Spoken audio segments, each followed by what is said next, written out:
Nepotism. ஏன்பா நம்ம நாடு இப்படி இருக்கு? எங்க பார்த்தாலும் டொனேஷன், டாமினேஷன், லஞ்சம், வாரிசு ஆதிக்கம்னா ஏழை மக்கள் என்னப்பா பண்ணுவாங்க?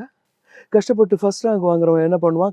லஞ்சம் வாங்காத போலீஸ் அதிகாரி என்ன பண்ணுவான்? கஷ்டப்படுற விவசாயி என்ன பண்ணுவான்? ஒத்தையா போய் தலைய தூக்குனவன் என்ன பண்ணுவான்?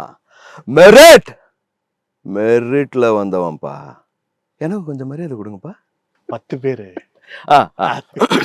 ஏப்பட்டான். யாரோ 10 பேர் அடிச்சு டான் ஆனவன் இல்லடா நானு. நான் அடிச்ச 10 பேருமே டானுங்க தான். Violence, violence, violence. I don't like it. I avoid. But violence likes me. I can't avoid. Thank you, sir. சாமி எப்படி முதல்ல டயலாக் எவ்வளவு ஞாபகம் வச்சிருக்கீங்க சார் அதுதான் நம்ம கடவுள் போட்ட பிச்சை சார். அது சொன்ன உடனே அது கிளிக் ஆயிடுது. ஆமாம்.